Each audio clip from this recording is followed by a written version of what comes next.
here we go. Free-to-play account is born. It is an Oberus, as my friend Paul would once say.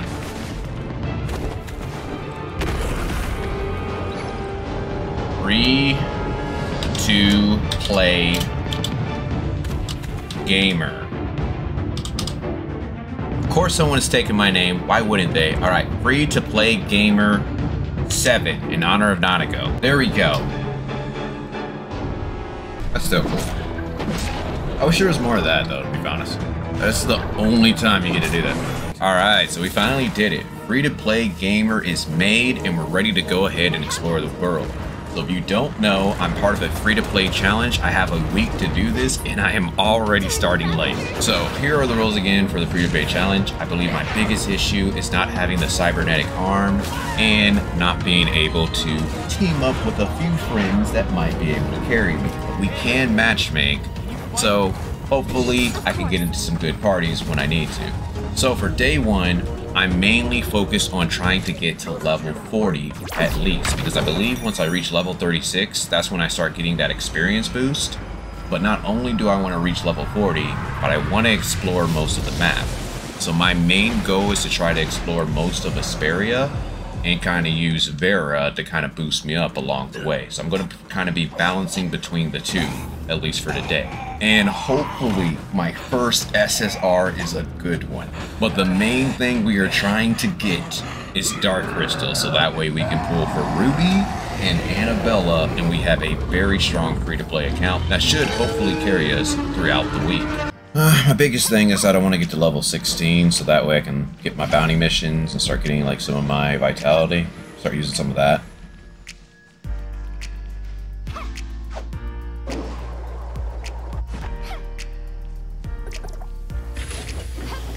But I gotta also make sure I take a look at my exploration. So if I see any supply pods, I'm gonna make sure that I go for that. But I do need to eventually head to Vera, so that way I can actually start leveling.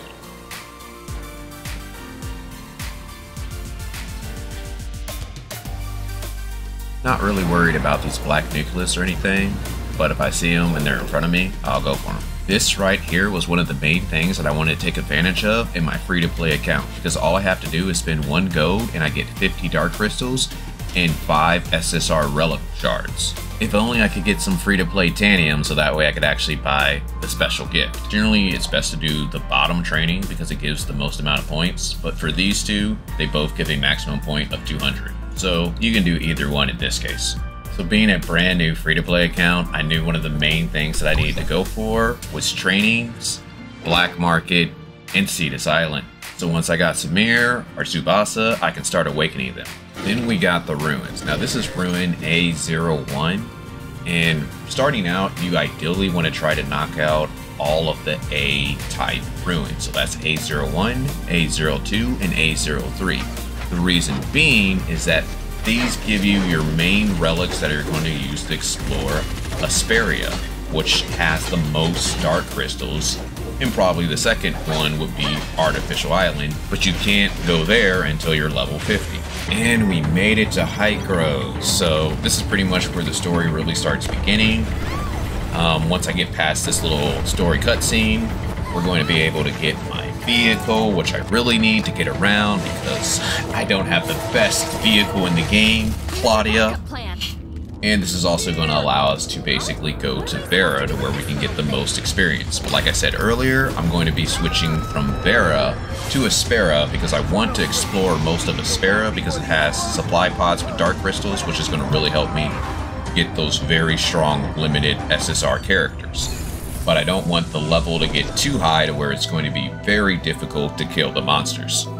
And after a little bit of exploring in Asperia, I decided to finally come to Vera and start progressing the story. That way I could get that massive experience, because this is probably one of the best places to get experience fast, because I believe like each section of the story gives you like 1,000,000 experience. So while I was here, I was basically getting 1 or 2 levels every time I completed part of the story.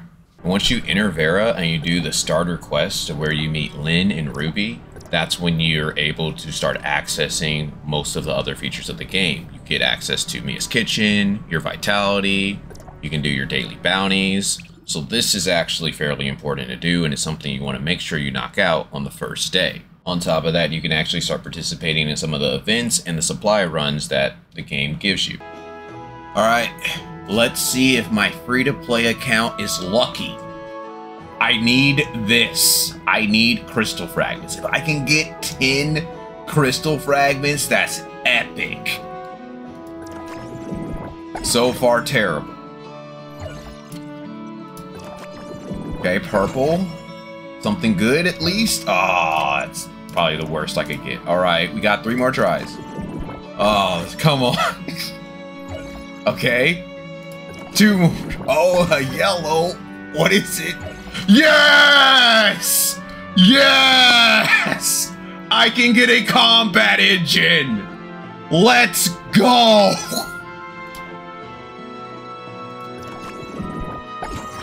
I win. I just win. Free-to-play Gamer 7 is in there. And now taking a look at the fresh journey. Now for me, I was able to reach this once I reached level 22, but I believe it's related to the story. So I believe once you meet Lynn and you get introduced to Mioria and she shows you around in the archive, then you get access to this fresh journey, which is actually pretty good, especially for someone starting out. And I recommend that you actually try to push here a little sooner than I did, because I spend a little time exploring Asperia. So that's why I said it's a balance between going to Vera so that way you can level and also exploring in Asperia. But this is pretty good to get to, because once you're here, most of the stuff that you're going to do anyway, you're going to get points, which is just going to give you some more free stuff. So you want to try to unlock this pretty quickly. Then I would also recommend that you check out this TOF referral program. I just got Kazer's invite code, so I was able to get a couple gold nucleus and eventually some red nucleus, and he also got a few extra points so that way he can get some cool accessories. Then we have the big thing, the Star Path navigation. Here you can pretty much get a free SSR, which is going to be very good. That's why my main thing that I'm trying to do is get those 80 gold nucleus rows, so that way I can see how the account is going to be forming.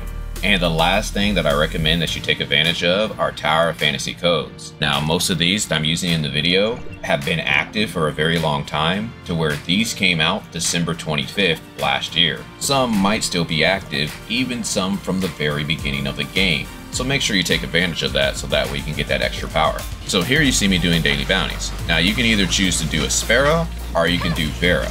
Both work, because in Vera, you need to go around and unlock the map, and same for Aspera, but Aspera, I'm also trying to get most of those supply pods so I can get the dark crystals.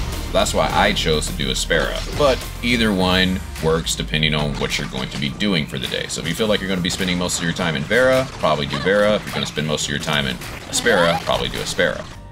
And one thing that I have to mention is make sure you take a look at the Recruit tab, especially once you get access to Vitality, because I was able to get into a level 3 Stargate, which are top level Stargates, which I'm not high enough level to access yet. And since you are getting that increased experience, you're going to be getting levels very quickly, and you may not have enough weapon materials to level up your weapons. On top of that, you could get lucky and you could get a seed at the end of these Stargates, which, once you defeat it, you're able to get a gold nucleus, which are very helpful for my free-to-plays.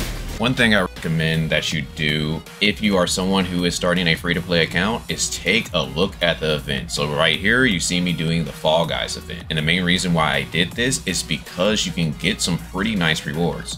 One of the rewards for the Fall Guys event is that they give you 60 SR Relic Shards, and that is very huge for a free-to-play person, because I am now able to get the cybernetic arm, and it's almost impossible to explore in Vera or just get around without one. On top of that, I get 30 crystal fragments. I don't know why they only gave us 30 and not 40. So basically, this is a free combat engine, because if you saw earlier in the video, I got those 10 crystal fragments, so now I can strongly power up my character. And the last thing that I did for the day was do more of the story quests. I mainly wanted to try to push myself to at least level 36, because I knew that I'm not going to be able to make it to level 40 today. but I believe around level 36 is when you start getting that experience multiplier. So I wanted to make sure that I at least pulled that off before I called it a night. But one other thing that I did want to mention is that the story can sometimes be a little deceptive, because when you attack the enemies in the story, like you see Rudolph right here, he's basically trampling over me, and I'm not losing hardly any health at all. Whereas if I attack a monster out in the real world, if they hit me that many times, I would be dead. So just kind of be careful when you go with that, especially if you're just going to be rushing the story. You may not really get to see the full power of your character by just doing all of the story. And that is why I would recommend that you try to get that SSR quickly. Unlike me, to where I just saved 80 gold nucleus because I want to see what I get on the account. I don't think that's the smartest strategy, because it did make me fairly weak, to where I was using the starter fire bow for most of the time while doing day 1, which greatly slowed me down in certain areas. And with that, that is the end of day 1. So let's go ahead and do a quick recap of what I was able to accomplish in one day. So I am now level 36. I have 51 SR relic boxes, so that's going to be very helpful for me to power up my character. And the biggest thing is that I have 40 crystal fragments, so now I'm going to be able to buy a combat engine, and hopefully it's a good combat engine, and that's going to really help power up my character, also increasing its CS. And we have 80 gold nucleus ready to go, so I should be able to get at least 2 SSRs, hopefully a few more. We're looking for Samir, probably Tsubasa, maybe even King, so that way I can really make this account fairly strong. So look forward to that in day 2. And we still have a lot of exploration to do. I've only explored about 82% of Astra because I was mainly focusing on those supply pods and gold nucleus, so I can still really power up my account. So with that, that'll do it for day 1 of the free-to-play series. So talk with you guys later.